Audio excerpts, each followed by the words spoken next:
Good afternoon, my name is Devin. Thank you all for allowing me to take some of your time today. So you can probably tell by this poster board that today I'm going to be talking to you about blood. The reason I chose to talk about blood is because in January I actually became certified as a phlebotomist, and I learned a lot through my education, and I just wanted to share some of that with you guys today. So raise your hands if you feel comfortable. How many of you have ever been hospitalized? Any of you? Okay, so 1 in 7 people will enter an emergency room needing a blood transfusion. Statistically speaking, probably you know somebody or you love somebody who's needed a life-saving transfusion, and they're very important. So the reason I'm talking about blood is because there's an epidemic going on in the US. The American Red Cross is in a state of emergency.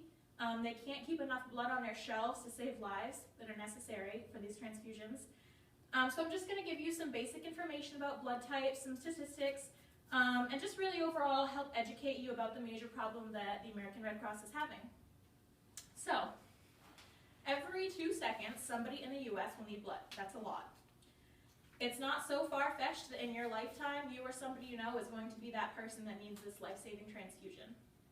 Over 1/3 of blood donations are used to help cancer patients or people with other blood diseases. And I think probably we've all been affected by cancer or know somebody who's had cancer. Other reasons people may need blood transfusions are surgical patients, including individuals who are burn victims or have had open heart surgery, people with medical problems like heart, stomach, and kidney disease, pregnant women, new mothers, young children, babies, trauma victims, people who've been in bad accidents and lost a lot of blood. So this is how you can help. The solution is to donate. The Red Cross obtains blood transfusions from healthy donors. During a normal blood donation, you'll donate 450 milliliters of blood, which is roughly a pint. That's less than 1/10 of your blood supply. So my point is, most of us really have enough blood to share, and this is coming from bloodsource.org.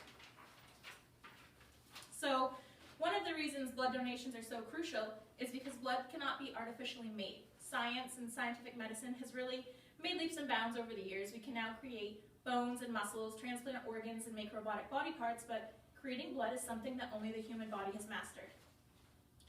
And donating is also really great karma, since one donation could potentially save 3 lives, and just 3 teaspoons of blood could help save a baby's life.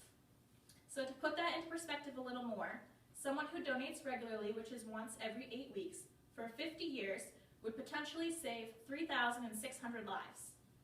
And donating blood can actually help you in the following ways. These are coming from Mercola.com. Donating will balance your iron levels. Some people, when I was doing my clinicals as a phlebotomist, would come in and actually have to have 450 milliliters taken out of their blood because they had too much iron. So that's just what will happen in a regular blood donation. It gives you better blood flow, and studies have shown that people who donate regularly actually live longer. And it's not just blood that can be collected at blood drives. Depending on your blood type, you can also donate red cells, plasma, and platelets as well. So my blood type is A positive, which is pretty usual. Most people are O positive, O negative, or A positive. But then there's also B positive, B negative, AB positive, AB negative, O negative. Yeah, that's up there. So this whole process of donating blood, from registration to cookies, you get cookies when you donate, takes less than an hour, and the actual blood draw only takes about 10 minutes. So real quick, the donation steps. You register.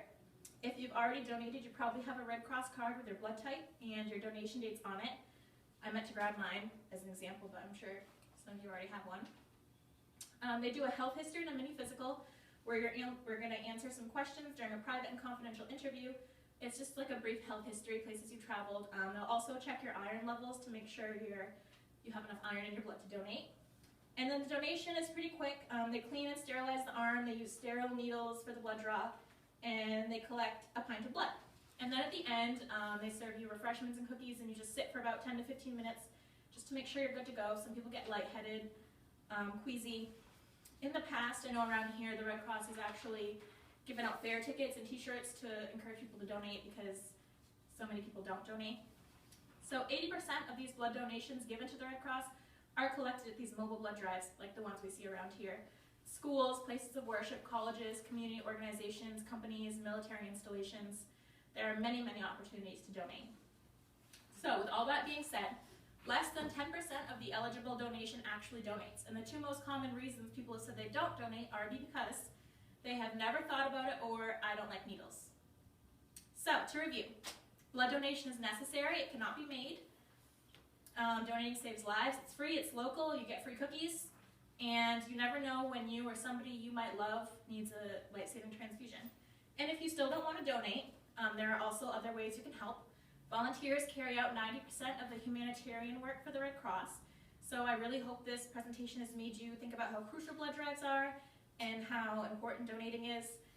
Blood donations could save your life. So even if donating isn't for you, spread the word and share this with somebody you know and maybe they'll donate. That's it. Thank you.